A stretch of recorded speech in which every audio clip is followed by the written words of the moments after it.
de Lucas, Lucas 4. Lucas capítulo 4. Hoje nós vamos falar sobre a tentação de Jesus. E como a tentação de Jesus, ela é na verdade um paradigma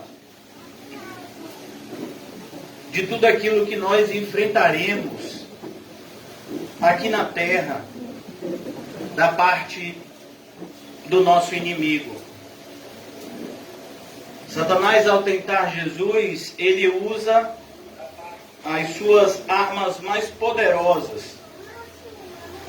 E essas mesmas ferramentas do inimigo, elas são usadas ainda hoje para tentarem trazer prejuízo ao corpo de Cristo, aqueles que são de Cristo.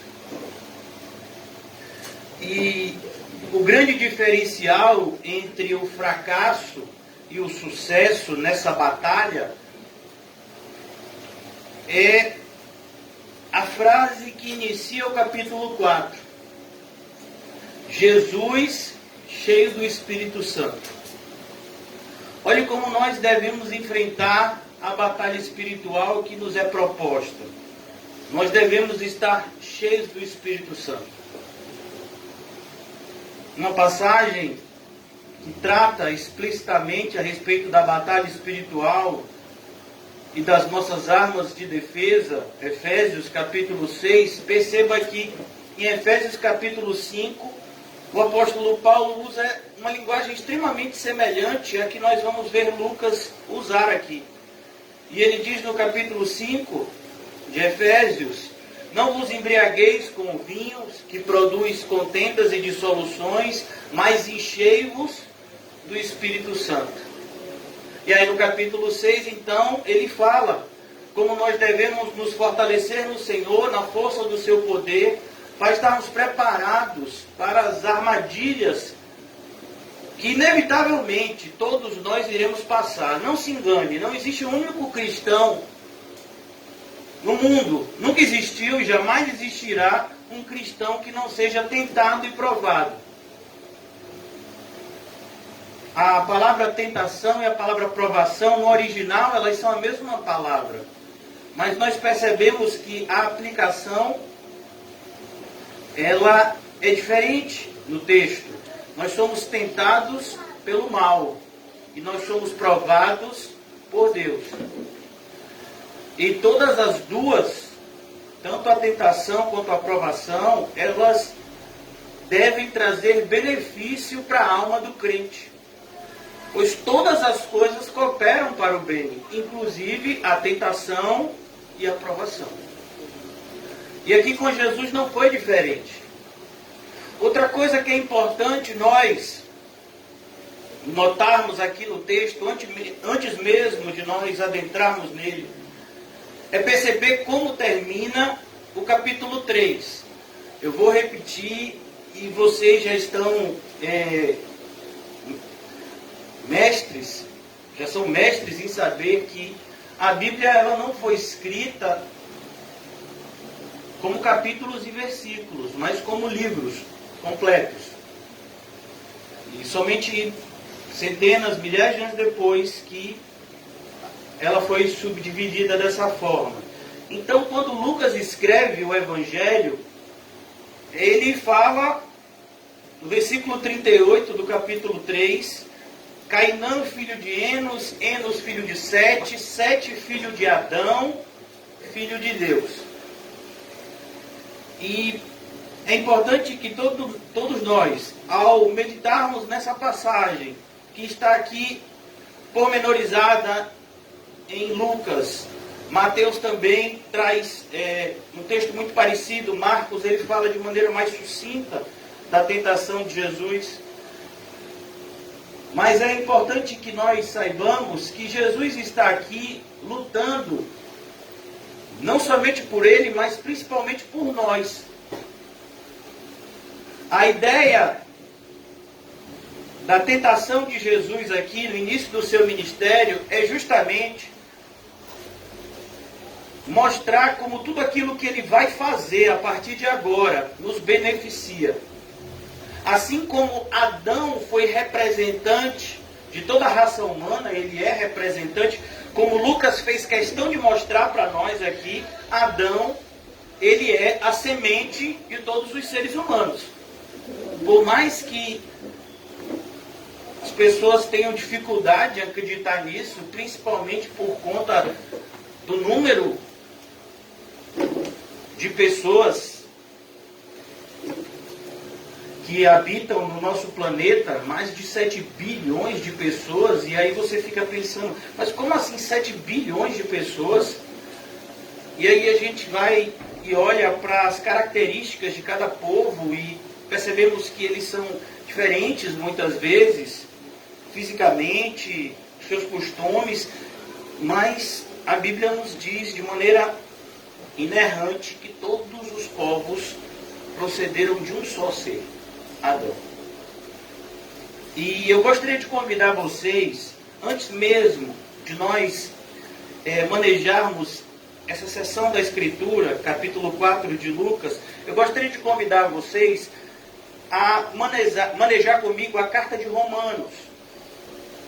Pois o apóstolo Paulo ele vai tratar diretamente desse assunto que eu e você estamos meditando. A ligação que existe entre a obra de Cristo e Adão. E olha que coisa interessante, eu não vou fazer uma exposição, Romanos 5,12, eu não vou fazer uma exposição, nós podemos até reservar isso no outro dia, pois é um assunto extremamente relevante, mas eu gostaria apenas de ler o texto, e eu tenho certeza que a própria leitura do texto ela é autoexplicativa. Romanos 5,12, portanto, assim como por um só homem entrou o pecado no mundo. De quem Paulo está falando aqui? De Adão. E pelo pecado, a morte. Você pega Gênesis capítulo 4, é só morte. E Adão viveu não sei quantos anos, morreu. E depois de Adão, viveu não sei quantos anos, morreu. Mas não era para ser assim. Mas o pecado trouxe a morte. Como Deus havia dito para Adão, olha Adão, não coma do fruto da árvore que está no meio do jardim, porque se você comer, você e Eva comerem desse fruto, vocês morrerão. E eles desobedeceram. E a morte então nos alcançou. Porque até o regime da lei havia pecado no mundo, mas o pecado não é levado em conta quando não há lei. Talvez você diga, mas não existia lei até Moisés. Existia sim. A ordem que Deus deu a Adão era uma lei. E eles desobedeceram. Entretanto, reinou a morte desde Adão até Moisés, mesmo sobre aqueles que não pecaram à semelhança da transgressão de Adão. Mas eu não comi do fruto da árvore. Por que eu sou considerado pecador? Na verdade, você não é considerado pecador pelo pecado de Adão, mas o pecado de Adão faz com que você nasça um pecador. E você não é condenado pelo pecado de Adão, você é condenado pelo seu pecado. Porque pelo fato de sermos descendentes de Adão, o pecado está no nosso DNA. Então, quando nascemos, nós somos inclinados a viver uma vida de pecado. Versículo 15. Todavia não é assim o dom gratuito como ofensa. Porque se pela ofensa de um só morreram muitos, muito mais a graça de Deus e o dom pela graça de um só homem, Jesus Cristo, foram abundantes sobre muitos. Então a vitória de Cristo, o triunfo de Cristo no deserto, é para o nosso benefício.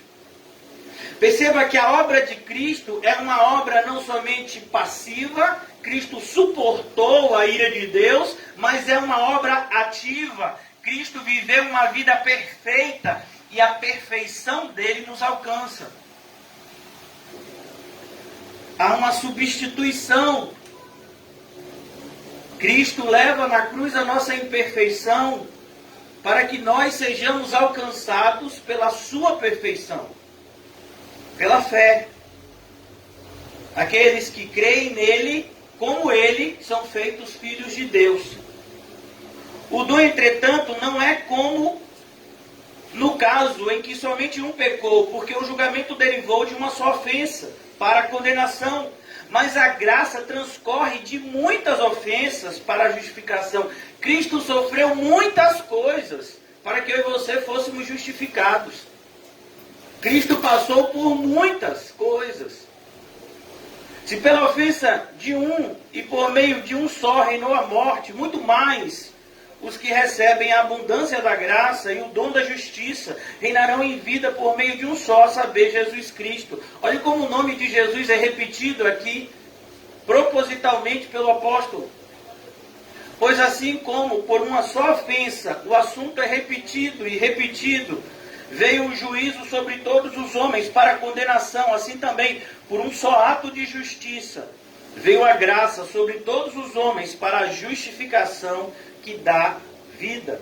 Porque como pela desobediência de um só homem, muitos se tornaram pecadores, assim também por meio da obediência de um só, muitos se tornarão justos. Sobreveio a lei para que avultasse a ofensa. Mas onde abundou o pecado, superabundou a graça. A fim de que, como o pecado reinou pela morte, assim também reinasse a graça pela justiça para a vida eterna, mediante Jesus Cristo, nosso Senhor. Oremos um pouco, irmãos.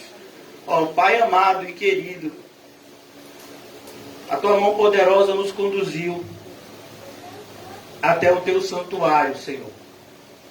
Santuário não por conta dessas paredes e desse telhado, mas santuário por conta da Tua presença santificadora neste lugar.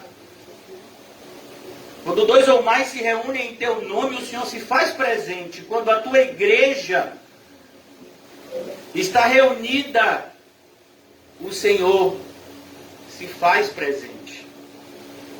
Ó Senhor, que a Tua presença seja sentida por todos nós. Que a Tua presença bendita santifique a todos nós. Pelo poder que há na Tua palavra, pelo poder que há no Teu santo nome, Senhor. Que haja benefício para todos aqueles que ouvem.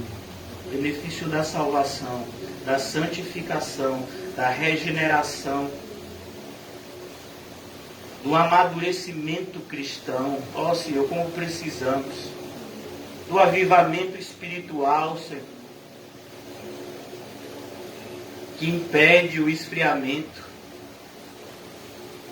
Ó Pai, Pai nosso que está no céu, ajuda-nos com a ajuda que o Senhor sabe que necessitamos, para que venhamos a nos tornar aquilo ou aqueles que o Senhor, assim, na sua boa vontade, destinou que fôssemos filhos de Deus. Em nome de Jesus, amém e graças a Deus. Amém, irmãos? Lucas capítulo 4. Depois dessa breve introdução, eu tenho certeza que haverá um proveito melhor no estudo dessa passagem. Lucas, então, ele descreve a genealogia de Jesus, ligando Jesus até Adão. E agora Lucas nos mostra que a primeira obra, por assim dizer, de Cristo, depois do início do seu ministério, é justamente ser tentado. Mostrar a sua superioridade, a sua supremacia, a sua autoridade sobre o príncipe deste mundo.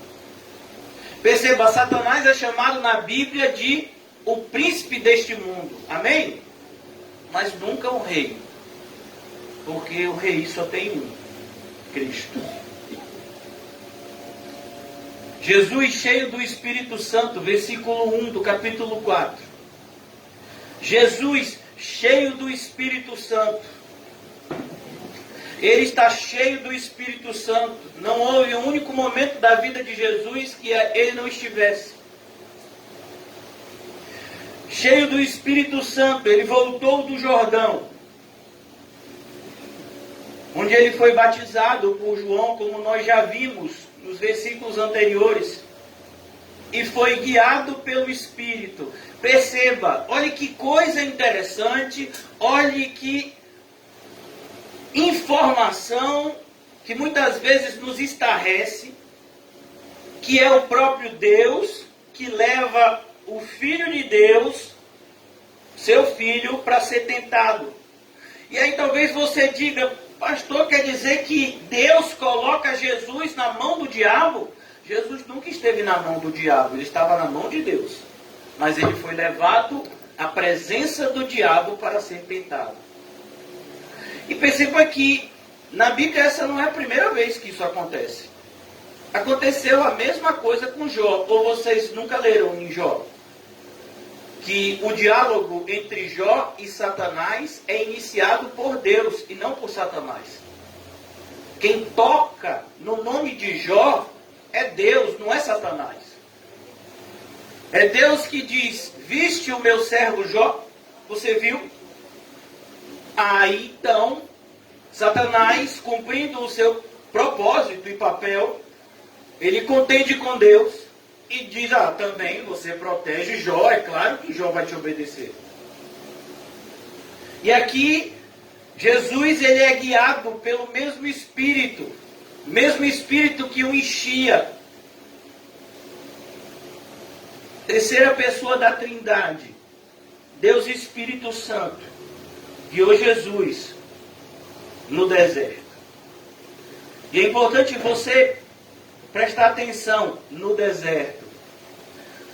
Muito provavelmente o deserto que nós estamos aqui tratando é o mesmo deserto que o povo de Deus, milhares de anos antes, perambulou. Não durante 40 dias como Jesus, mas durante 40 anos, por conta da sua desobediência. E o povo de Deus do deserto foi desobediente. Jesus foi obediente. O deserto, irmãos, ele tem uma aplicação geográfica e uma aplicação psicológica, por assim dizer. A aplicação geográfica é que o deserto é um local extremamente inóspito. Um local onde nós não encontraremos conforto. O deserto não é como muitas vezes vemos em filmes, areia e areia. Não, são pedras, rochas que machucam o pé. Lugares perigosos, animais perigosos. Mas o deserto também fala de um lugar aonde estamos só. Aonde não existe pessoas para nos relacionar como nas cidades, onde as pessoas estão juntas. Jesus então está no deserto. E ele foi guiado pelo Espírito. Durante 40 dias, sendo tentado pelo diabo. Isso que é interessante.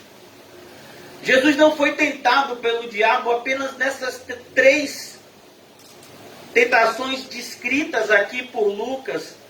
Elas são explicativas, mas não são exaustivas. Jesus foi tentado de muitas outras formas. Por exemplo, Jesus foi tentado quando Pedro diz para ele: Jesus, de maneira nenhuma deixaremos que o Senhor morra. Jesus foi tentado de maneira semelhante, como a gente vai ver aqui, quando ele estava na cruz, e as pessoas que estavam assistindo prazerosamente, olha que coisa maligna, prazerosamente a sua morte, disseram: se tu és mesmo filho de Deus, desce da cruz, então creremos. Olha a tentação ali. Se Jesus desce da cruz, eu e você descemos para o inferno. Então Jesus ele foi tentado em muitos outros momentos. Por isso que o título da nossa mensagem hoje é A Tentação de Jesus no Deserto. A vida de Jesus foi uma constante tentação. E o diabo usava várias pessoas próximas e pessoas não tão próximas para tentar Jesus. Os seus próprios irmãos tentaram ele. Se você é mesmo o Messias, então vai lá para Jerusalém e se mostra para o povo. João capítulo 7. Porque nem mesmo os seus irmãos criam nele. E Jesus disse, não, meu propósito não é me mostrar para o povo. Meu propósito é salvar aqueles que são de Deus. Então, versículo 2, durante 40 dias, o número 40, ele tem justamente esse propósito de mostrar um ciclo. Jesus passou 40 dias sendo tentado pelo diabo. Nada comeu naqueles dias. A ideia aqui é justamente de que quando nós estamos numa batalha espiritual, o alimento espiritual é muito mais importante do que o alimento físico. Sabe por que muitas vezes nós não jejuamos? Porque não enxergamos a batalha espiritual como deveríamos. O fato de Jesus não comer mostra a visão correta espiritual que ele tinha do momento que ele estava passando. E aí eu pergunto, você tem visão espiritual do momento que você está passando? Não é um momento hoje, dia 20 de junho. Não, é o momento que se iniciou no exato instante da sua conversão. No exato instante da sua conversão iniciou-se uma grande batalha. Onde o inimigo das nossas almas, como nós vamos ver aqui de maneira diligente e hábil, vai tentar nos desviar do santo propósito de Deus. Para nossa tristeza, na vida de alguns irmãos nossos, ele tem conseguido isso. Durante 40 dias ele foi tentado pelo diabo. Nada comeu naqueles dias, ao fim dos quais teve fome. Olha que coisa maravilhosa, irmãos. Jejum não é dieta. Muitas vezes as pessoas têm dificuldade de jejuar porque elas estão jejuando na carne. Jejuando de maneira carnal, e tudo aquilo que você faz na carne, você não pode agradar a Deus. Pastor, eu estou jejuando. Meu filho, e você leu que parte da Bíblia enquanto você estava jejuando? Você orou quanto tempo enquanto estava jejuando? O que você fez nesse seu tempo de jejum? Eu fiquei deitado na cama, pastor, porque quando a gente jejua, a gente não tem força para nada, então você não está jejuando. Porque o jejum na Bíblia faz com que a gente tenha mais força do que aqueles que estão comendo. Então, o jejum tem o seu momento, irmãos. Na Bíblia, foram questionar Jesus porque os seus discípulos não jejuavam. Jesus disse, olha, eles não estão jejuando agora, porque o noivo está entre eles. Mas chegará um momento em que jejuarão, e a gente vai perceber no livro de Atos que o jejum era uma ação constante na igreja. Principalmente em relação aos cristãos maduros, que percebiam a sua responsabilidade. Como é importante jejuar. Nada comeu naqueles dias, ao fim dos quais teve fome. E disse-lhe então o diabo, e o diabo se aproxima dele.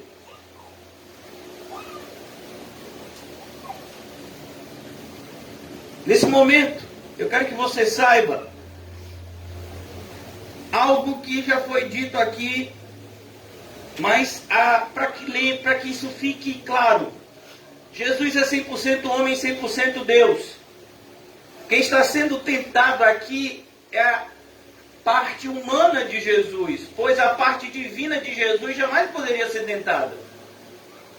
Em Tiago, nós aprendemos que Deus não é tentado. Deus não pode ser tentado. Mas Jesus era 100% homem. E como homem ele podia sim ser tentado. Satanás então se aproxima de maneira habilidosa. Nós não sabemos qual foi a forma que ele tomou. O que nós sabemos é que Satanás pode tomar qualquer forma, até a de um anjo de luz. De uma serpente a anjo de luz, o inimigo das nossas almas pode se prefigurar. Ele pode usar a boca de uma pessoa que se coloca como seu inimigo, e ele pode usar a boca de uma pessoa que se coloca como seu melhor amigo. Era o caso, por exemplo, de Pedro e Jesus. Era um relacionamento de amizade profunda. Então nós devemos estar atentos ao mundo espiritual que nos rodeia. Nesse exato momento, você viu algum demônio ou algum anjo enquanto estava vindo para a igreja? Mas eles estavam e estão aqui. Talvez aqui hoje tenha mais anjos e demônios do que pessoas. Porque os anjos e demônios, irmãos, eles não têm grande função em falsas igrejas. A função deles é na verdadeira igreja.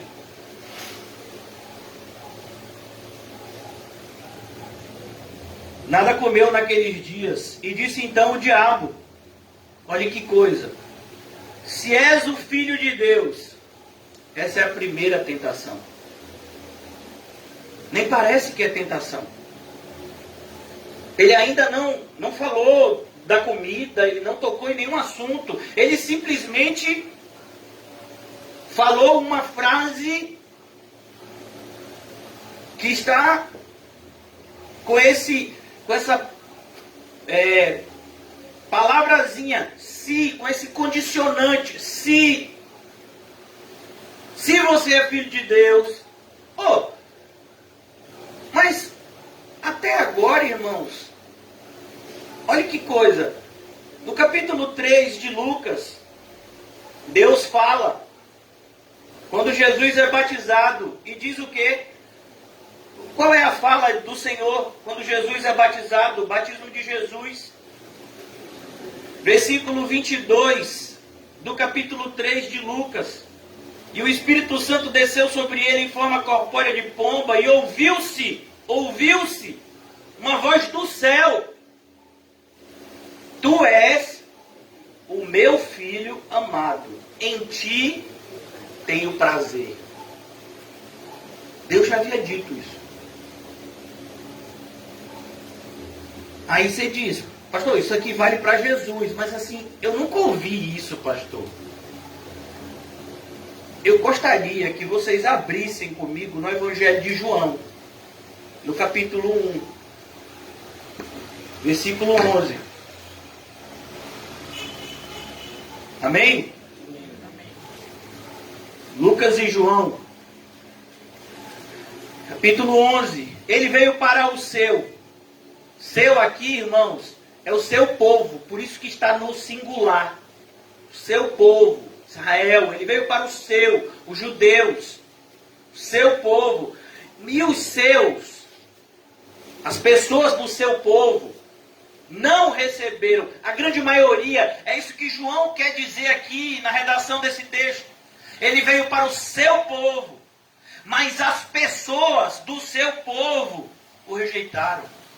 Mas dentre o seu povo, alguns creram. Mas a todos quanto o receberam, deu-lhes o poder de serem feitos filhos de Deus. Então, diante dessa afirmação, eu quero fazer uma pergunta que você vai responder internamente. Tem algum filho de Deus aqui?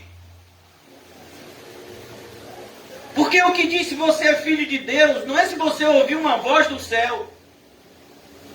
Isso foi para João Batista, isso foi para Jesus. O que nos diz que é filho de Deus, se somos filhos de Deus, é isso aqui, irmãos. E tantas outras afirmações que trazem evidências da nossa filiação. Por exemplo, amai os vossos inimigos, para que fique claro que você é um filho de Deus. Porque só o filho de Deus pode amar o inimigo.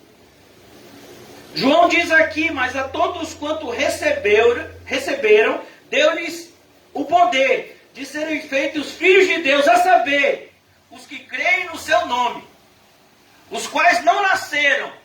Porque para você ser filho de alguém, você precisa nascer. Não nasceram do sangue, não foi um nascimento natural, nem da vontade da carne, não foi a sua própria vontade pessoal, nem da vontade do homem, nem foi uma vontade universal humana, mas foi da vontade de Deus, a nossa regeneração. E agora eu gostaria de levar vocês a um outro livro que foi escrito por esse mesmo autor, João, inspirado pelo Espírito Santo, a primeira epístola dele. Uma das motivações de João é mostrar as evidências que somos filhos de Deus, para que não haja confusão na igreja entre os regenerados e os não regenerados. Capítulo 3 de 1 de João, versículo 7. Eu não vou fazer uma exposição prolongada dessa carta, apesar dela ser muito necessária nos nossos dias. Filhinhos, não vos deixei enganar. Ó, o que João está dizendo aqui? É muito fácil a gente se confundir. Achar que a gente é filho de Deus, quando na verdade não é. 1 de João 3, versículo 7.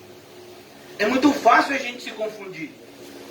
Mas a outra parte também. É muito fácil você ser um filho de Deus e o inimigo está tentando te convencer de que você não é, para que você abandone de vez a fé. Você está numa batalha da carne contra o espírito, do espírito contra a carne. Você está lutando contra Satanás, mas Satanás vem até você e diz que nada, você não é filho de Deus, coisa nenhuma. Ó como foi a sua semana, abandona. Não foi assim que o inimigo usou a mulher de Jó. Abandona esse teu Deus e morre, Jó. Está vendo que Deus não é na sua vida, Jó? Olha o que está acontecendo com você, rapaz. Abandona ele e morre. Então, para que não haja enganos, a palavra de Deus está aqui. Filhinhos, olha como João fala, de maneira amorosa. A igreja, ele era aqui, quando escreve essa carta, o último apóstolo vivo. Todos já haviam morrido. Ele já era um senhor de idade, de quase 100 anos. Olhando para toda a igreja como filhinhos.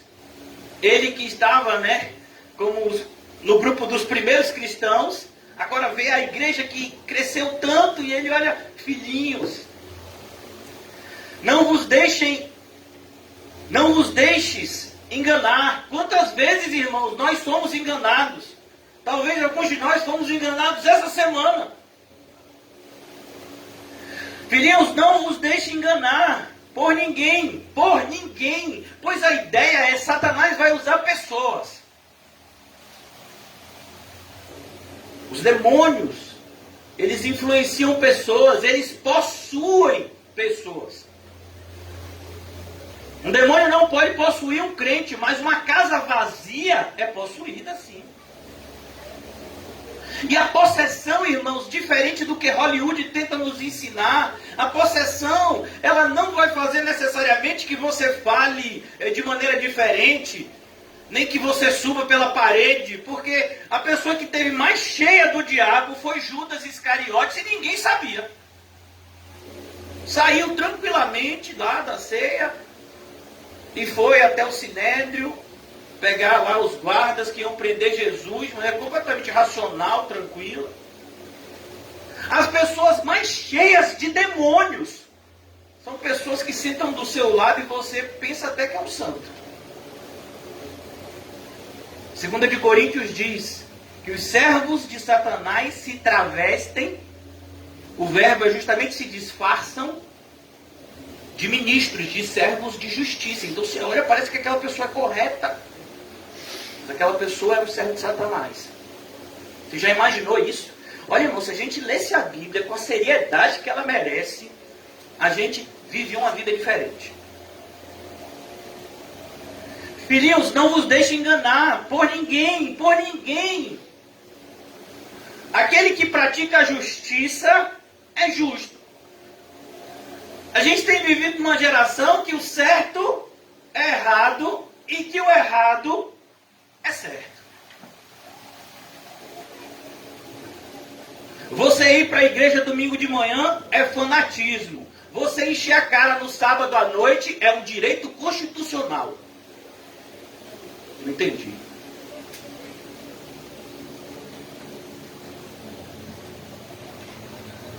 Assim como ele é justo. A ideia é, Jesus é e sempre será o referencial para o seu povo. Não se deixe enganar. A pergunta que você tem que fazer a você mesmo todos os dias e talvez muitas vezes por dia é: o que eu estou fazendo, a maneira como eu estou vivendo, é a maneira que Jesus viveu? Tem até um livro que virou um filme, não é muito bíblico não, mas o título é Em Seu Lugar, o que faria Jesus? É uma pergunta que a gente tem que se fazer, para que a gente consiga de alguma forma tornar ineficaz os constantes ataques do inimigo das nossas almas. Versículo 8, de maneira clara, olha como João é cristalino aqui. Aquele que pratica o pecado procede do diabo. Ó, tem algo mais cristalino? Ô pastor, então eu sou do diabo. Não é isso que João está dizendo. Você pode até ser, meu irmão. Não sou eu que vou dizer que você não é. Mas eu vou explicar o texto. A ideia de pratica aqui é aquele que vive na constante prática. Existe uma diferença entre aquele que cai, se levanta e continua, e aquele que cai e fica rolando na lama. Você é qual? Ah, pastor, vou lhe ser sincero, eu amo a lama. Ô, coisa boa é lama. Eu amo o chiqueiro. O chiqueiro é a minha casa. Eu amo os porcos. Me sinto, sabe, no meu habitat entre os porcos. Então, meu filho, então você é do diabo. É isso que João está dizendo aqui. Trazendo agora para a nossa linguagem, né? Porque às vezes a pessoa vai dizer, ainda bem que eu não vivo entre porcos. A ideia aqui é, você sente prazer nas coisas do mundo? Ou o seu prazer está nas coisas de Deus? É isso que João está mostrando aqui. Aquele que pratica o pecado procede do diabo. Aquele que vive na prática constante do pecado sem arrependimento. É por isso que uma das coisas mais assustadoras que pode acontecer na vida de uma pessoa que se define como cristão é viver na prática do pecado e ser feliz. Rapaz, eu saí daquela igreja dos fanáticos, estou numa igreja tranquila, leio a Bíblia, faço minhas orações e tenho vivido tão mais feliz. Aquele negócio não era fanatismo, rapaz. Jesus não quer isso não. Jesus quer que a gente seja feliz, rico, que a gente aproveite bastante desse mundo, rapaz. Aquele que pratica o pecado procede do diabo. Porque o diabo vive pecando. Perceba, a ideia é essa. O diabo vive pecando. Qual é o grande pecado do diabo? Influenciar as pessoas a pecar. Por isso que os cristãos que fazem isso, eles ficam no mesmo patamar dos demônios. Se existe um pecado que o Senhor se indigna, é justamente você fazer os seus pequeninos tropeçarem. Então ele diz, aquele que pratica o pecado procede do diabo, porque o diabo vive pecando desde o princípio. Desde o princípio. E aí ele não vai para a criação lá da terra, ele está falando do céu já aqui. Ó. O diabo não foi criado como diabo, como adversário, como acusador. Não, ele era um anjo de luz. Ele pecou lá no céu. Imagine. E por isso foi expulso. E o seu poder de persuasão é tão grande que ele conseguiu enganar 1/3 dos anjos. Você já imaginou? Uma pessoa que consegue enganar anjos, que tem um poder cognitivo incomparavelmente superior ao nosso. Satanás conseguiu enganar ele, você acha que não vai conseguir enganar você? Olha como nós precisamos da armadura de Deus. Olha como nós precisamos estar cheios do Espírito Santo. Porque senão vamos ser alvos fáceis na mão desse ser tão poderoso e tão hábil na arte do engano. Para isto se manifestou o Filho de Deus. Quem é o Filho de Deus? Jesus. Ele se manifestou, ele apareceu, ele encarnou, como a gente está vendo lá no Evangelho, para destruir as obras do diabo. E é o que a gente está estudando no capítulo 4 de Lucas. A destruição começa ali. Quando Jesus é tentado e ele triunfa sobre Satanás, ele usou uma arma que eu e você deveríamos usar todos os dias, que é o quê? A palavra, a espada. Foi com a espada do Espírito, que é a sua e a minha arma, que Jesus triunfou. De maneira que o mesmo triunfo que ele obteve no deserto, eu e você podemos ter nas nossas batalhas diárias contra o inimigo das nossas almas. E por que a gente perde? Porque não estamos manejando bem a arma que ele nos deu. Então ele diz, para isso se manifestou o Filho de Deus, para destruir as obras do diabo. Todo aquele que é nascido de Deus, ó vocês, amém, irmãos? Amém? Tem alguém que é nascido de Deus aqui? Em nome de Jesus, almas. Todo aquele que é nascido de Deus, aí ele vai dizer uma evidência aqui. Todo aquele que é nascido de Deus não vive na prática do pecado. Ó.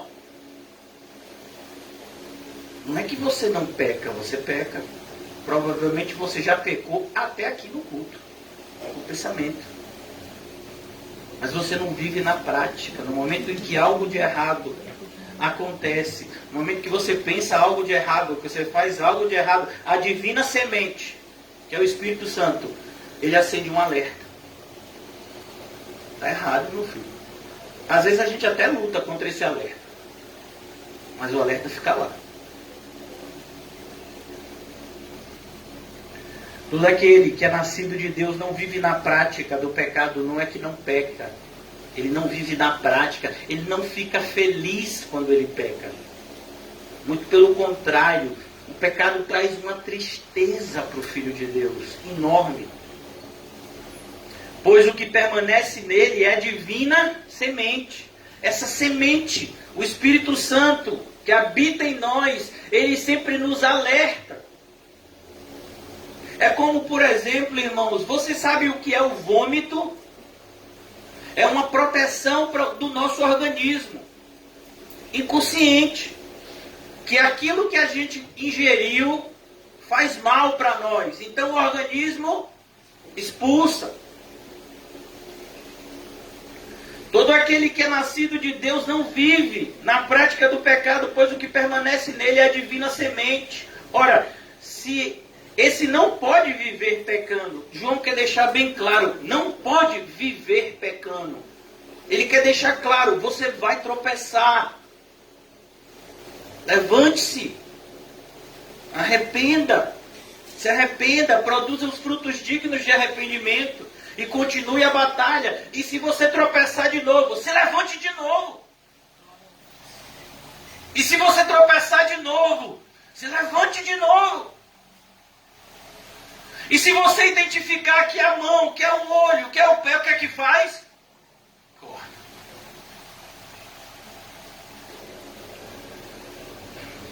Ora, esse não pode viver pecando porque é nascido de Deus. Ele não pode. Quem aqui já leu o livro do profeta Jonas? Só eu? Quem já leu mais de 50 vezes? Quem toda vez que lê Jonas se identifica. Olha, irmãos, Jonas, ele pecou de maneira aberta. Deus deu uma ordem a ele e ele disse, não vou fazer. Foi ou não foi? Jonas, eu quero que você vá pregar em Nínive. Jonas disse, quem vai é outro. Estou precisando de férias. Tarsis, soube que tem uma praia bonita lá, que lá não tem Covid. Vou para lá. Ele chegou em Tarsis? Chegou? Eu não sei se vocês viram no noticiário, teve um homem que foi engolido por uma baleia recentemente. Vocês chegaram a assistir? Para ver se as pessoas começam a acreditar que a história de Jonas é verdadeira. Porque tem gente que diz que é um conto, né? Faz de conta. Na nossa época, o homem foi engolido pela baleia. E sobreviveu. Está no noticiário, foi essa semana, ou semana passada. Eu vou botar no grupo. Só para aumentar a fé dos irmãos. Tem irmão que diz, quem entra agora, meu filho, embarca é outro, eu não vou mais. Comigo é só na terra agora. Cuidado, viu? Porque outro dia teve aí mostrando uma cratera que se abriu e engoliu uma senhora que estava dentro de um carro. Cuidado, meu irmão. Tem várias formas de ser engolido. Mano, o negócio ficou complicado. Então Jonas desobedeceu a Deus, amém? E o que foi que Deus fez? Desfiliou ele? Rejeitou ele? Não, meu filho, corrigiu, papai faz assim, papai.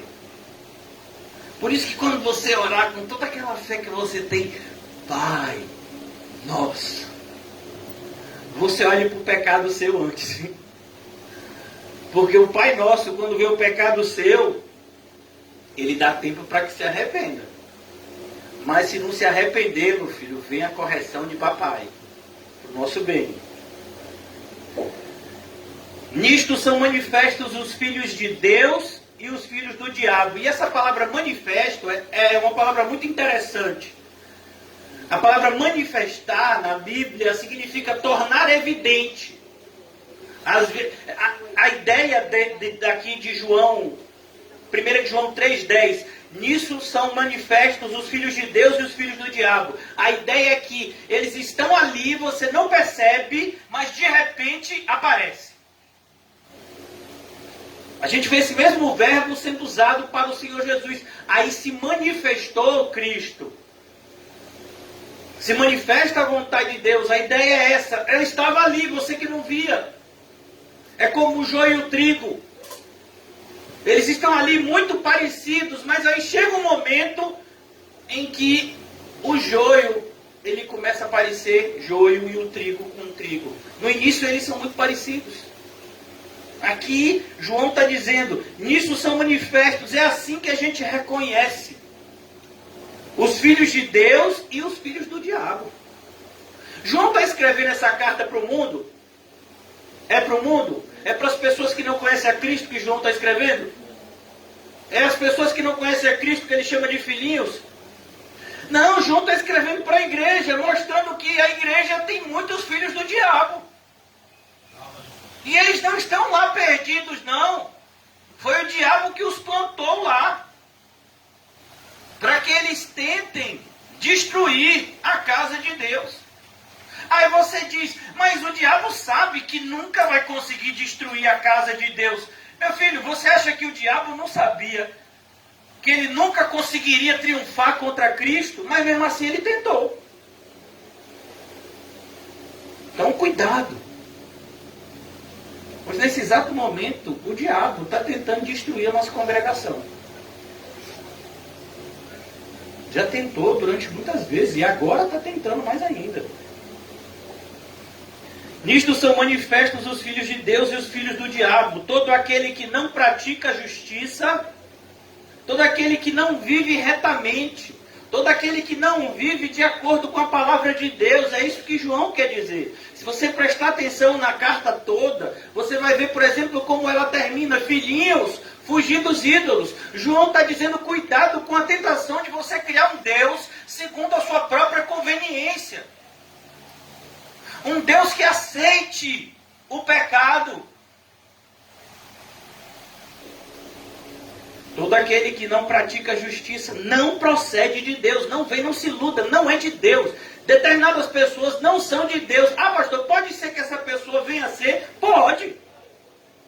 Deus pode transformar trevas em luz a qualquer momento, basta Ele querer. E disse, haja luz e houve luz. Mas você dizer que hoje aquele que está em trevas é luz, é um pecado muito grande, que significa negar a própria palavra. Por isso que eu sou tão odiado, porque eu digo mesmo. Ó, fulano está vivendo como um demônio. Ah, pastor, quem é você para dizer isso? Eu sou uma pessoa que tem a palavra na mão. Você não tem, não? Você tem que discernir. Você tem que discernir quem é porco, quem é cão. Porque é um mandamento ali. Ali não é um conselho que Jesus fala no Sermão do Monte. Não dei pérolas aos porcos e nem as coisas santas. Isso não é um conselho. Isso é um mandamento. Assim como não ajunteis tesouro na terra. Não está no mesmo sermão de Jesus? É um mandamento. Então como é que a gente vai saber quem é porco, quem é cão? Você vai ter que ter discernimento. Então, fica parecendo para muitas pessoas que isso é falta de amor. Não, isso é amor. Quando uma pessoa chega em um médico responsável e ele diz, olha, você está com essa enfermidade, é grave, nós vamos começar o tratamento agora. Isso é falta de amor? Não, isso é compromisso. Isso é desejar o bem da pessoa. Então nós temos que ter essa responsabilidade, irmão, senão Satanás vai vencer. Quando é que Satanás vence, irmãos? Quando o engano triunfa na igreja. Quando a gente começa dizendo que é amor, a chamar a verdade de mentira e a mentira de verdade. Ah, é porque eu tenho amor por tal pessoa. Não, você não tem não, porque se você tivesse amor, você estava falando a verdade para ela. Mas pastor, se eu falar desse jeito, eu vou afastar a pessoa da igreja. Mas é melhor que ela seja afastada da igreja, para ela perceber o quanto ela está afastada de Cristo. O perigo não é uma pessoa estar afastada da igreja. O perigo é a pessoa estar afastada de Cristo. E o perigo maior ainda é a pessoa estar dentro da igreja e afastada de Cristo. É por isso que Paulo toma aquela atitude de expulsar, literalmente, um jovem da igreja. Para que ele pudesse perceber como estava a alma dele. Ele não estava percebendo como o pecado estava dominando ele. Tem uma frase de um desses autores puritanos que ele diz, olha, Satanás é tão ardiloso que ele engana o homem, usa o homem, e o homem nem percebe que está sendo usado por ele. Você acha que Pedro sabia que estava sendo usado pelo diabo? Quando Jesus disse, para trás de mim, Satanás, você acha que Pedro não ficou ofendido? Você acha que os outros apóstolos não ficaram assustados? Como assim? O Filho de Deus está aqui entre nós? O Deus encarnado, porque foi isso que Pedro tinha dito. Tu és Deus. Deus está aqui no nosso meio e o diabo também está. E pode. Pode, meu filho. E é o que está acontecendo. Olha como nós devemos ter seriedade nessa batalha. Olha, irmãos, isso é uma coisa que a gente aprende em filme de guerra. É que guerra é coisa séria. Pessoas morrem. Nós estamos vivendo numa época onde existem centenas de guerras ao redor do mundo. Pessoas morrem, pessoas são feridas. E a diferença entre a vida e a morte é justamente a diligência, a atenção em obedecer. Olha, não vá por aquele lugar não, viu? Aquele lugar é perigoso.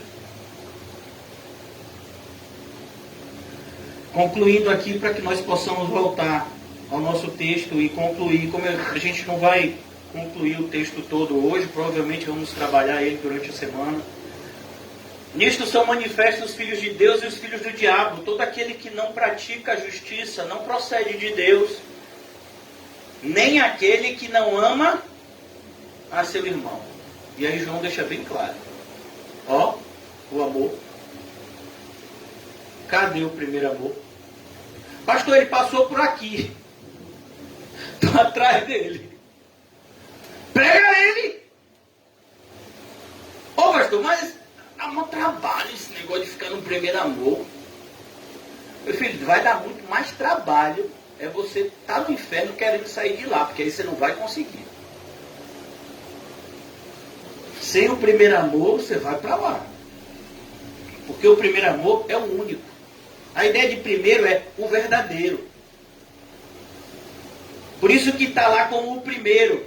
Porque toda vez que Deus faz algo, o inimigo imita. O inimigo é um arqui-imitador de Deus. Deus planta a igreja, o que o inimigo faz? Cria uma sinagoga de Satanás do lado. Deus traz o evangelho, o inimigo traz um falso evangelho. Ele é um arqui-imitador, irmãos. Cuidado. Voltando agora para Lucas 4. Versículo 3. Disse-lhe então o diabo disse, você sabia que o diabo falou com você essa semana? Pastor, está repreendido, se o diabo falasse comigo eu corria tanto. O diabo falou tantas vezes com você essa semana, e o mais incrível é que você nem percebeu. Você quer ver o diabo falar com você, meu filho? Liga a televisão. É diabo purinho. Quantas vezes o diabo usou pessoas que dizem que te amam, como por exemplo a mãe de Jesus. Meu filho, você está fora de si. Você acha que nesse momento Maria estava cheia de Deus, filho? Cuidado. O diabo pode estar usando seu marido, sua esposa, seu filho, seu vizinho. A pessoa que diz que é seu irmão de igreja pode estar sendo usado pelo diabo. Disse-lhe o diabo, se és o filho de Deus, se és. É por isso que essa informação é tão importante, essa certeza, irmãos, ela tem que ser crescente em nós. E o Espírito testifica com o nosso Espírito que somos filhos de Deus. Olha a necessidade de vida de oração. Se tem um momento que o nosso DNA fica evidente, é no quarto em secreto. Olha, irmãos, muitas pessoas podem dizer que eu e você somos filhos de Deus e a gente não sei. Mas quando é o próprio Deus que testifica com o nosso espírito, aí nunca nós estaremos enganados. Disse-lhe então o diabo, se és filho de Deus, manda que esta pedra se transforme em pão. E olha a sutileza da tentação. Olha a frase. A ideia aqui, ó, manda que esta pedra se transforme em pão. A ideia aqui não é falar de poder. Porque Jesus sabe que Deus tem poder para muito mais que isso. Como foi a pregação de João? Se Deus quiser, Ele pode transformar essas pedras em filhos de Deus. João já tinha dito isso. Aqui nesse evangelho mesmo. A ideia é criar no coração do crente, no caso aqui, Jesus, que prefigura o cristão, uma insatisfação. Uma ideia de que Deus Pai, nosso Pai que está no céu, Ele não é bom com a gente. É por isso que a nossa vida é tão ruim. Que nada, você viu? Se Deus fosse meu Pai, Ele me botava para essa pessoa ser meu vizinho? Nada, meu filho. Como é que Deus pode ser nosso Pai se a gente tem políticos tão ruins? Como é que Deus pode ser nosso Pai se a carne está tão cara? Está tudo subindo o preço. Como é que Deus pode ser nosso Pai se está com esse negócio desse Covid? Como é que Deus é o seu Pai se você tem Covid? Como é é que Deus é o seu pai? Se você está assim, se você está assado. Pô, que pai é esse? Ele não é todo poderoso? Que pai é esse? Foi exatamente a semente que Satanás plantou no coração de Eva, que gerou a primeira desobediência. Satisfação. Você tem que estar satisfeito com Deus. O que você não tem hoje, não é só que você não precisa para hoje, é que lhe faria mal hoje. Por exemplo, comida é bom. É ou não é? Comida é coisa boa? É bênção. Mas comer demais é maldição. Sabia que tem peixe que morre pela boca? Sabia disso? Quem já criou peixe? Outro dia a gente estava conversando, não foi? Se você botar um monte de comida para peixe, às vezes tem determinados peixes que eles, a quantidade de comida que você bota no aquário, ele come até morrer. É, meu filho. Tem muitos, né? Então, cuidado, irmão. A gente está vivendo uma época em que se tem uma coisa que está invadindo o coração dos cristãos, é insatisfação. Principalmente por conta desse cenário de pandemia. Mas... não, meu filho, sei não. O que você está falando? Rapaz, hoje eu não dormi nada. E orou? Não, eu fiquei tentando dormir. Mas por que não foi orar, rapaz? Olha, eu vou lhe dizer que se você tivesse tentado orar, talvez o diabo botasse você para dormir. Porque ele não gosta de ver você orando.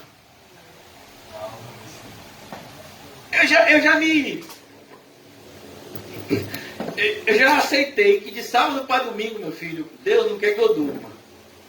Então já fico, os irmãos mesmo que ficam no grupo do Zap, se quiser bater papo, 3, 4 da manhã eu estou lá, viu?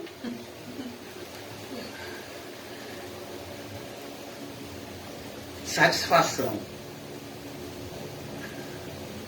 Você acha que o capitalismo é a filosofia dominante no mundo por acaso?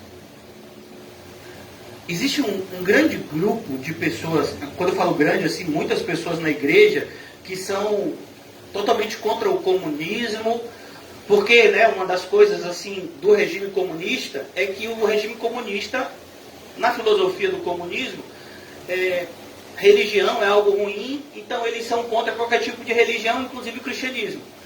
Mas olha que coisa, irmãos, você acha que o capitalismo é de Deus?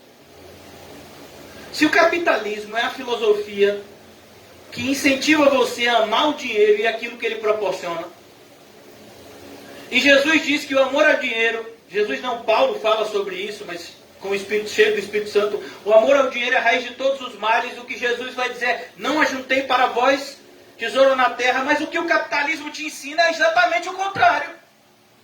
A filosofia predominante no mundo, inclusive em muitas igrejas do capitalismo, é que você tem que ter lucro. Muitas igrejas são abertas ou fechadas por isso. Não, para fechar a igreja porque não está dando lucro. E desde quando é dinheiro que diz que a igreja vai ficar aberta ou fechada? Manda que esta pedra se transforme em pão. Quantos cristãos estão fazendo isso? Senhor, eu não aceito a vida que eu estou vivendo. Senhor, eu quero uma casa, Senhor. Eu quero uma casa própria. Esse negócio de viver de aluguel, não aguento mais. Deixa eu lhe dizer uma coisa. Por mais que alguém tenha te enganado, te dando uma certidão de propriedade, o mundo inteiro pertence a Deus. Você sabia disso? Você pode ter até a certidão de propriedade de sua casa. Aqui eu comprei esse terreno, a casa é minha, está aqui a escritura. O mundo é de Deus. E deixa eu lhe dizer uma coisa. Quando você morrer, você vai levar a sua casa? Vai? Meu filho, você não vai levar relógio, anel? Imagine, casa. Porque é praticamente, sabe, uma obstinação. Foi feita uma pesquisa recente que o que as pessoas mais desejam, casa própria. Estava nos primeiros lugares. Eu quero uma casa própria. Ô Senhor, transforma esse aluguel numa casa própria. Percebe, irmãos? Aqui é o nosso dia a dia. Essa frase aqui, irmãos, é uma frase que está simbolizando aquilo que o diabo está tentando você agora. A não estar satisfeito com a sua vida. Ó Senhor, transforma esse marido em outro. Bate e leva. E dá outro. Ó Senhor, transforma esse filho desobediente num filho obediente. Não, Deus pode fazer tudo isso. Você pode até orar por isso, mas antes você tem que aprender a ser fiel a Deus com o filho desobediente, com o marido incrédulo, sabe, com o bolso vazio. Você tem que aprender a ter alegria mesmo nesses momentos. Senão o Senhor não vai te tirar deles, não. Quem aqui já frequentou a escola? Na escola tem lá a primeira série. Na minha época era série, agora é ano, né? Não é isso mesmo, ano? Então você tem primeiro ano, segundo ano, terceiro ano, quarto ano. Se você não passar, qual é a média das escolas hoje? 6, né? Se você tirar, vamos imaginar que você tirou 4 em todas as matérias, você passa, vai ter que repetir. Então vamos imaginar que você está com a vida cheia de dificuldade. Aprendeu a se alegrar na dificuldade? Ah, pastor, aí não. Mano. Eu até passo pela dificuldade, mas eu dou uma murmuradinha. Ah, eu murmuro. Eu dou uma fechadinha de cara assim, que não. Eu dou uma chupadinha de limão. Alegrai-vos na tribulação. Você acha que Tiago está dando um conselho? Ali é um mandamento, irmão. Fique feliz quando passar por todo tipo de tribulação. Irmão, você é brasileiro. Dá glória a Deus. Você está num país onde os políticos são ultra mega corruptos. Como é que a gente vai ser feliz com isso, pastor? Sendo crente. Orando. Tem um monte de crente que ora por Brasília para botar uma bomba atômica, explodir tudo. Não, pode não, crente. Tem que orar pela conversão, pela salvação. Então tudo procede, irmãos, da insatisfação. E eu quero, para terminar aqui, irmãos, a insatisfação, ela revela 3 pecados que normalmente eles estão dentro dela. É como se a insatisfação fosse uma bolsa e esses 3 pecados estivessem dentro dela. E você está carregando esses pecados sem nem perceber. Porque na sua mente você está carregando só a insatisfação. Mas esses pecados estão dentro. E você nem percebe. O primeiro deles é a incredulidade. Porque a Bíblia diz que Deus é bom. Deus é bom. Todas as coisas cooperam para o... Todas as coisas. Então, quando você acredita que alguma coisa que Deus está mandando, que Deus está permitindo na sua vida, não é boa, então você está sendo incrédulo. Você não está acreditando nas promessas de Deus. Isso é um grande pecado. Incredulidade. O pecado que matou o povo no deserto. Matou os que não creram. Se lembra?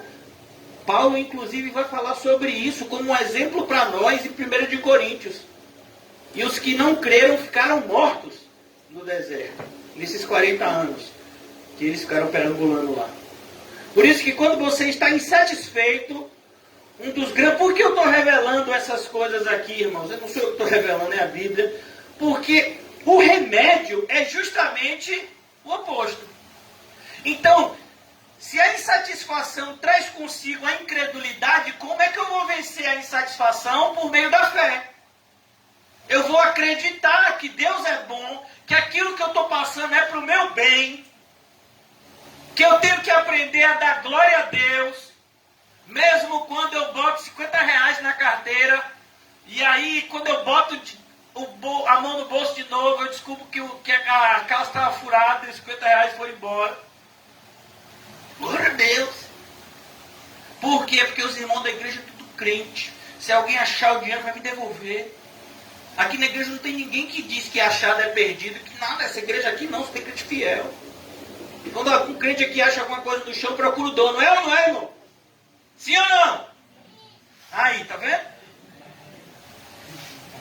Então você fica em paz. Mas mesmo que a pessoa não te devolva, você está em paz. Por quê? Porque aqueles R$50 você ia gastar todo de chocolate. Ia fazer mal para a sua glicemia. Deus foi lá e tirou. É benção. É difícil a gente pensar assim, né? Mas é assim, irmão. Segunda coisa que vem com a insatisfação. E olha que a gente ainda está no comecinho dessa passagem. O mundanismo. O mundanismo, irmãos, é um sistema filosófico. É um conjunto de credos que o mundo quer impor até nós, quer impor na gente. Então, é normal, por exemplo, pais quererem trabalhar muito para poder deixar algo para os filhos. Não é assim? É o mundo que impõe isso na gente. Você tem que deixar alguma coisa para o seu filho, rapaz. Pelo menos uma casa. Vai que você morre.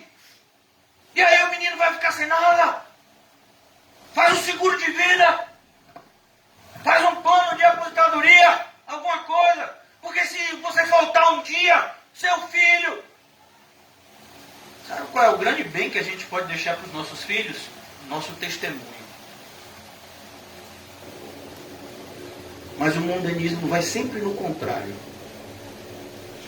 Jesus diz, não vos preocupeis com o dia de amanhã. O mundanismo diz o quê? Seguro morreu de velho. Varão, faça por ti, que de lá eu te ajudarei. Está onde mesmo na Bíblia? Ah, está em 1 de João 17, 24. Não, pastor, na minha Bíblia não tem 1 de João 17, 24. Na do diabo tem. Procura lá. Tem um monte de ditado que é usado na igreja como se fosse versículo bíblico que não tem nada a ver com a Bíblia. Então o mundanismo ele vai tentar impor. Por exemplo, Jesus diz que a gente tem que perdoar. Amém? E o mundo diz o quê? Quem perdoa é tolo. E nada, foi como ela fez aquilo com você. E você ainda está falando com ele. Ainda está ajudando. Ah, mano, se fosse comigo, aí ia ver. Como assim aí ia ver? Não entendi. Perdão. Não está perdoando? Não, deixa eu lhe dizer uma coisa. Se você... A Bíblia não diz que a pessoa tem que aceitar o nosso perdão. Então vamos imaginar que eu fiz alguma coisa contra Rodolfinho e digo, Rodolfinho, me perdoe. Rodolfinho já me perdoou desde antes de eu pedir perdão, Rodolfinho é crente. Mas vamos imaginar que Rodolfinho dissesse assim, não vou perdoar não. Não importa, eu pedi perdão. Mesmo que eu não tivesse pedido perdão a ele, se ele me perdoou, ele já me perdoou. Perceba, quem perdoa é quem está no lucro. E o mundo diz isso? Não, o mundo diz o contrário. O mundo diz, por exemplo, que os fortes são que prevalecem. É por isso que você, no seu país, você tem que investir dinheiro, né, em aviões de guerra, em tanques de guerra, em armas de última geração, porque são os fortes que vão triunfar. Jesus vem e diz o contrário. Os mansos herdarão a terra. Ó. Então perceba, irmãos, é isso que Satanás quer dizer. Olhe, você só vai ser feliz no momento em que você tiver um pão para satisfazer a sua fome. Não, irmãos. Jesus já sabia que nem só de pão viverá o homem, mas viverá o homem de toda palavra que procede da boca de Deus. Olha que coisa bendita, irmão. Já imaginou como a palavra de Deus pode nos saciar e a gente nem percebe isso? Porque muitas vezes o nosso coração está cheio de mundanismo e a gente nem percebeu. Você quer ver um raio-x? O raio-x é o que revela o que está dentro e a gente não vê. É isso que é o raio-x, é aquela foto do nosso interior, se um osso está quebrado ou não. Então, o raio-x do mundanismo é a epístola de Tiago. Tiago está dizendo para crentes que estavam sendo atacados pelo mundanismo e nem perceberam. Filhinhos! Não, Tiago não fala filhinhos não, meu filho. Tiago fala adúlteros e adúlteras. O mundanismo é um adultério, é uma quebra de aliança. Não sabeis que a amizade com o mundo é o quê? É inimizade com Deus. Vocês não estão sabendo disso, crente? Todo aquele que se faz amigo do mundo constitui-se inimigo de Deus. Mas só foi Tiago que disse isso, não. João também disse. Aquele que ama o mundo, o amor do Pai não está nele. Então você não precisa do que o mundo diz que você precisa. Você vai orar e o Senhor vai te guiar. Assim que vive o cristão. Terceiro, eu já quero concluir. Os irmãos que vão preparar a ceia, por favor, já podem preparar a ceia, que eu vou concluir a ministração e a gente vai cear por conta do horário. Irmãos, uma das armas mais poderosas do demônio é justamente a presunção. Foi isso que aconteceu no Éden, por exemplo. Quando Eva disse para o diabo, olhe, Deus disse que se a gente comer desse fruto, a gente vai morrer. Aí o diabo disse o que para Eva? Certamente não morrerás. Quantas pessoas estão presumindo? Um versículo que eu sempre falo para vocês e eu me cobro. Obrigado, meu irmão. Eu me cobro me lembrar disso. Obrigado, meu irmão. Peço ao Senhor que me lembre sempre, todas as oportunidades, eu estar falando com vocês desse versículo. Esse versículo, irmão, se a gente obedecer esse versículo, tantas dores serão evitadas. As más companhias pervertem, corrompem os bons costumes. Meu Deus! Aí a gente diz que nada, mano, comigo não vai ser assim. Eu sei lidar. Isso é o crente imaturo, isso é o novo convertido, que não sabe direito fazer as coisas, que tem medo até de comer uma acarajé. Não, varão, eu faço as coisas, eu sei transitar entre os dois mundos, eu sou praticamente um Matrix. Eu consigo fazer as coisas e comigo não acontece nada. Meu filho, você já está desviado, nem percebeu. Alguém já leu ou já estudou a história de Sansão? Como a amizade com o mundo gerou consequências terríveis na vida desse homem que nasceu com um propósito tão bonito. Sabe o que significa o nome Sansão? Pequeno sol. Que coisa linda. Nasceu com um propósito de ser juiz em Israel. Mas a amizade com aqueles que depois o cegaram. Olha os amigos aí. O que eles vão fazer com você? Os filisteus, que Sansão queria tanto andar com esse povo. E o povo só fazendo mal para ele.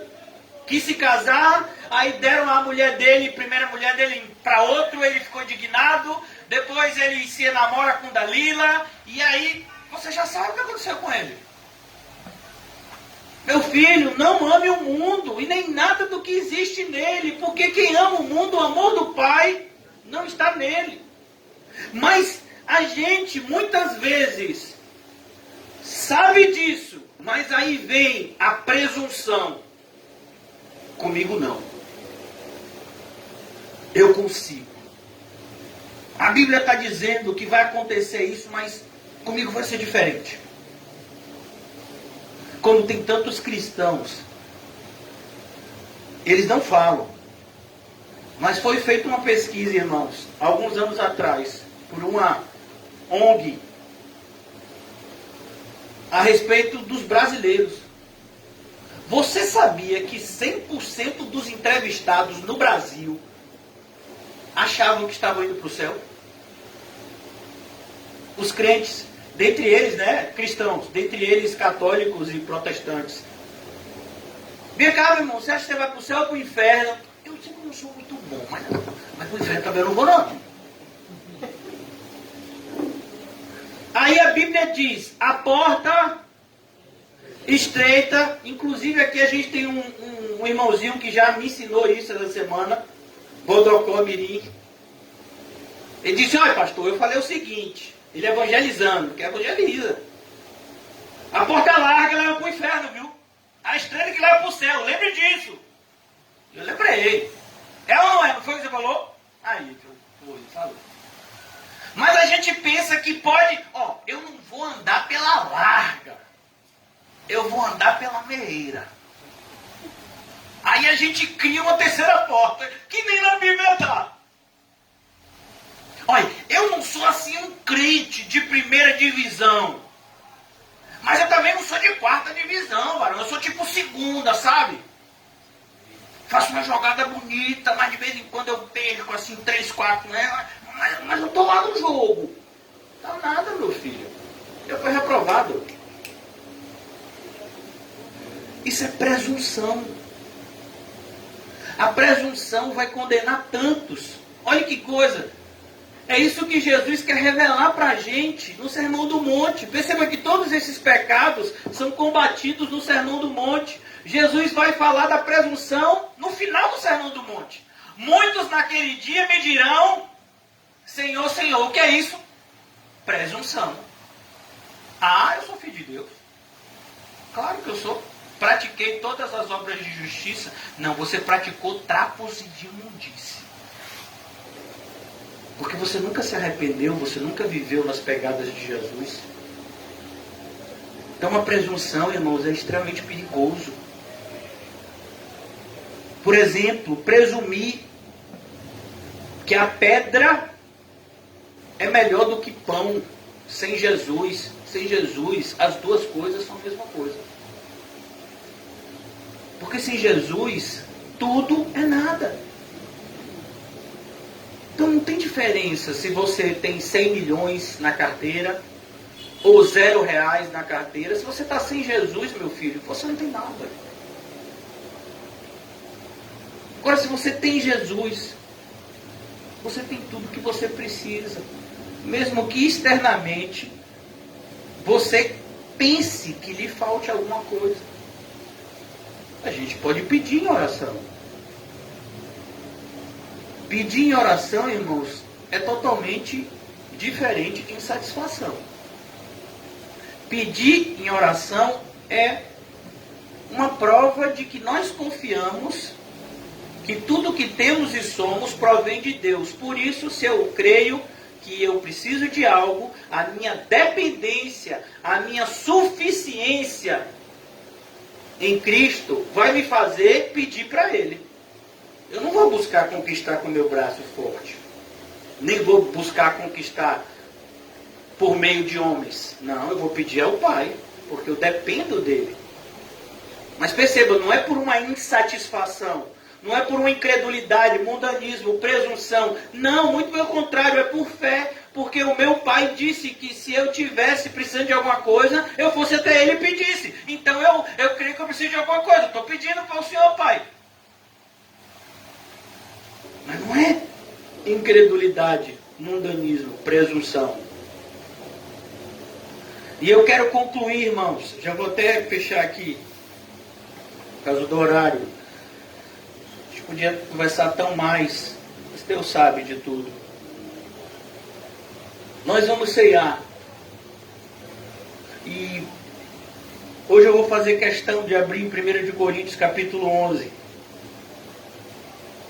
O apóstolo Paulo, falando desse momento, ele diz: porque eu recebi do Senhor que eu também vos entreguei. Perceba, o apóstolo Paulo não mudou. Que o Senhor Jesus, na noite em que foi traído, Jesus reclamou? Não. Jesus ficou insatisfeito, jururu. Se você pegar os evangelhos, vai ver que ele ainda cantou louvores. Imagine. Você sabe que o camarada vai lhe trair, que daqui a pouco você vai estar sendo espancado e vai estar numa cruz e você vai ter vontade de cantar louvores? Que nada, meu irmão. Se fosse a gente tinha vontade era de correr, murmurar. Que nada, mano, eu fiz tudo certo e ainda vão me bater. Paulo deixa bem claro, foi na noite em que ele foi traído, foi na mesma noite que ele instituiu a ceia. Para ele mostrar, amor é demonstrado não quando uma pessoa trata a gente bem, mas quando uma pessoa trata a gente mal. Jesus já tinha dito isso. Se eu amar somente aqueles que me amam, eu sou igual ao ímpio que está no inferno. Mas quando eu amo, inclusive aqueles que me odeiam e me perseguem, aí sim eu posso ser considerado filho de Deus. Tendo dado graças, partiu e disse: Estou meu corpo é dado por vós, fazer isso em memória. Ó, lembrem de mim, lembrem do que eu fiz, para que vocês tenham um referencial de como vocês também devem agir, entre vocês principalmente. Por semelhante modo, depois de haver ceado, tomou também o cálice, dizendo: Este cálice é a nova aliança no meu sangue. O cálice aqui, ó, que a gente segura. Este cálice é a nova aliança no meu sangue. Fazer isso todas as vezes que o beberdes. Ele repete: em memória de mim. Lembrem, lembrem, lembrem de como eu vivi, de como eu morri, de como eu ressuscitei. Lembrem disso. Não tirem isso da mente de vocês. Não transforme a obra que eu fiz em uma religião morta, como virou o evangelho de hoje. Porque todas as vezes que comerdes este pão hoje, beberdes deste cálice, vocês estarão anunciando. A ideia aqui, irmãos, é como Noé. Noé estava anunciando o juízo de Deus toda vez que ele batia um prego, como disse o irmão Adams, que é carpinteiro. Quando o trabalho que deu para construir aquele barco, quando ele serrava uma madeira, toda vez que ele fazia aquilo, ele estava pregando. Ele pregava com palavras e também com ações. É assim que tem que ser a nossa evangelização. Com palavras, mas também com ações. Anunciais a morte do Senhor até que Ele venha. O que é isso? O que é anunciar a morte do Senhor até que Ele venha? Evangelizar o mundo inteiro. Pegar o Evangelho no mundo inteiro. E então, virá o fim. Quando Jesus voltar, virá o fim. Por isso, agora a admoestação, aquele que comer o pão, ó, o pão, esse pedacinho de pão que você julga às vezes tão desprezível, como muitas pessoas desprezaram o maná no deserto. Por isso, aquele que comer o pão, ou beber o cálice do Senhor, esse copinho de uva, de suco de uva que você bebe, indignamente. E a gente já aprendeu, irmãos, olha que coisa linda. A gente já aprendeu hoje que o que nos faz indigno não é o pecado em si, mas é a falta de arrependimento em relação ao pecado. O que nos faz filhos de Deus é que a gente pecou e se arrependeu. Não quer mais pecar. A gente não gosta de pecar. O filho do diabo é o quê? É aquele que gosta de pecar. O que está ceiando indignamente é aquele que está sentindo-se prazer no pecado. É aquele que tem a presunção de que o pecado é certo. E que o errado é a santidade.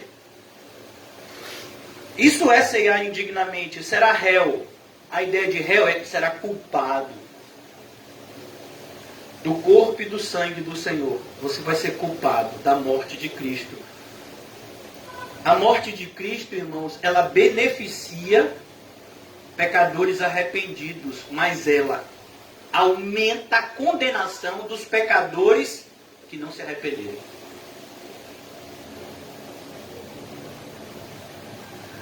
Versículo 28.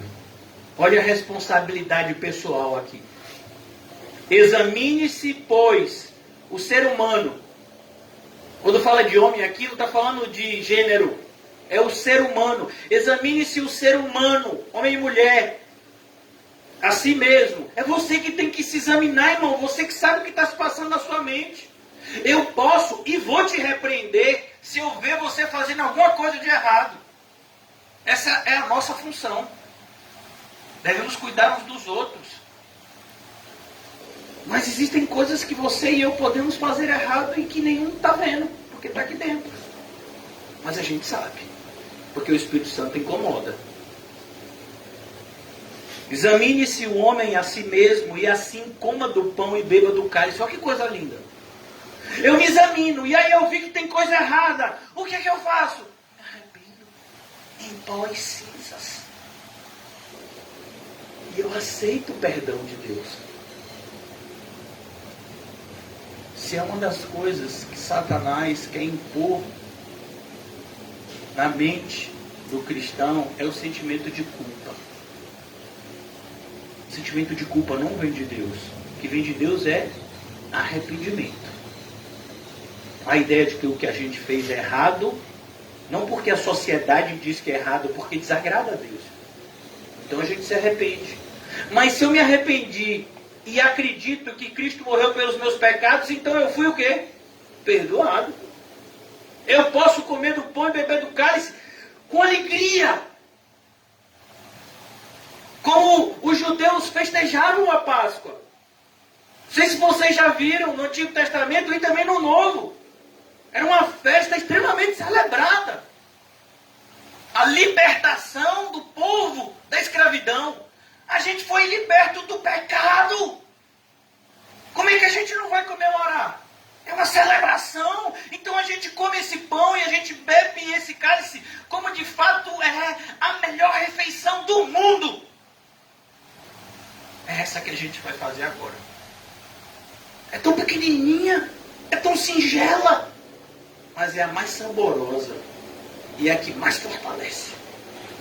O corpo e o sangue de Cristo. Jesus já havia dito anos antes desse momento do seu aprisionamento: não busque um pão que perece, mas busque se alimentar do pão vivo que desce do céu, que a gente vai fazer agora. Maravilha.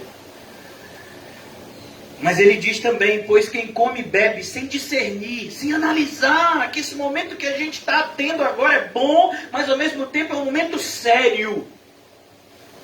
Sem discernir, sem analisar, ele está comendo e bebendo juízo para si. Uma pessoa que presume que Deus não está vendo o errado, que Deus não está pesando os pensamentos e as intenções. Uma pessoa que presume isso, ela vai ter uma grande decepção naquele dia. Eis a razão porque há entre muitos fracos, aqui ele está falando espiritualmente, e fisicamente doentes, e não poucos os que morreram. Dormir aqui é um sinônimo de morte. Porque, irmãos, todo aquele que tentar destruir a igreja, nessa primeira carta aos Coríntios, é aqui que Paulo fala sobre esse assunto. Deus o destruirá. E se tem uma coisa que causa problemas na igreja, é o mau testemunho. Pessoas às vezes vêm na igreja e dizem: pastor, o fulano de tal congrega aí. Rapaz, ele fez isso, isso e isso. Como é que é isso? Congrega lá com vocês, né?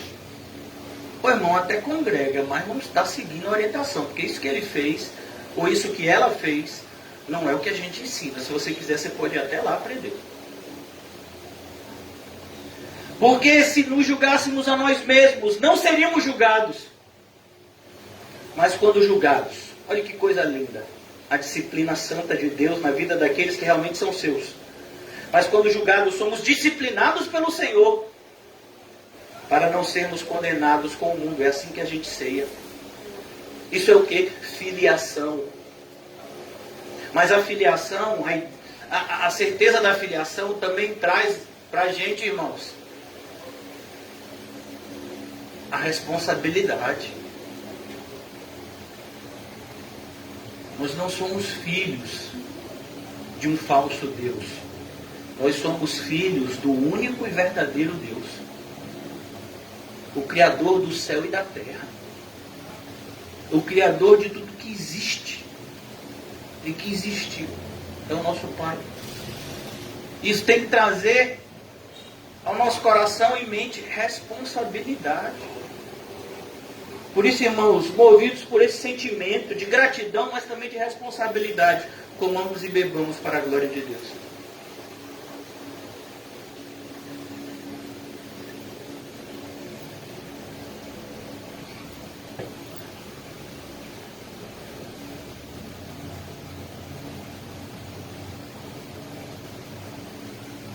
Ó Deus, cada vez que a Tua palavra, Senhor, é ministrada,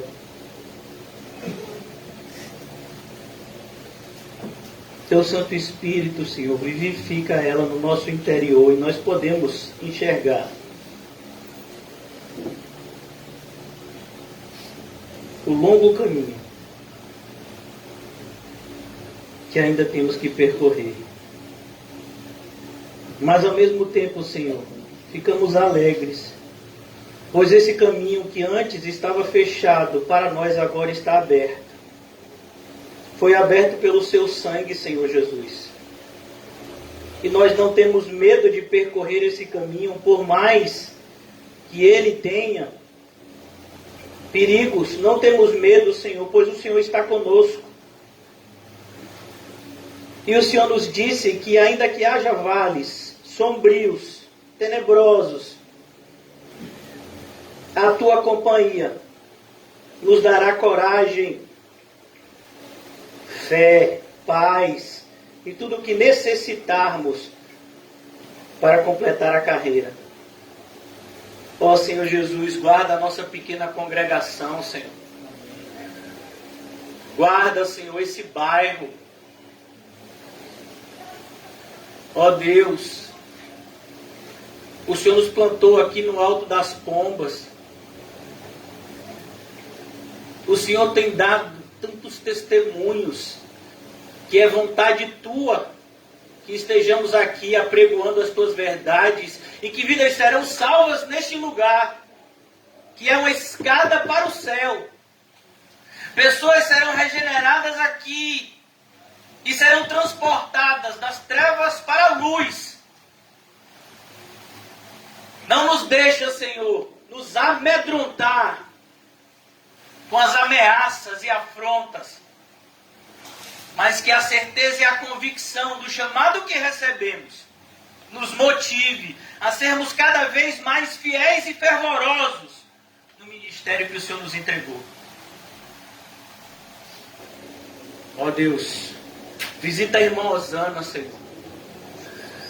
Amanhã ela vai receber o resultado de um exame e ela vai iniciar o segundo ciclo de quimioterapia. Ó Deus, a nossa irmã já foi alcançada por tantos milagres vindo de Ti. Nós oramos, Senhor, para que a Tua graça salvadora se manifeste poderosa para salvar a nossa amada irmã, Senhor, dessa enfermidade, pois acreditamos que a alma dela já foi salva, mas cremos que ela ainda tem um caminho a percorrer, como Tua filha nessa terra, levando o Teu evangelho a outros, fazendo parte da Tua igreja, Senhor. Por isso abençoa a Tua serva, Senhor. Restaura a saúde dela de maneira milagrosa, para que todos saibam que Tu és Deus e que só o Teu nome seja glorificado, Senhor. Ó Deus, abençoa o irmão José, ele que é ministro teu.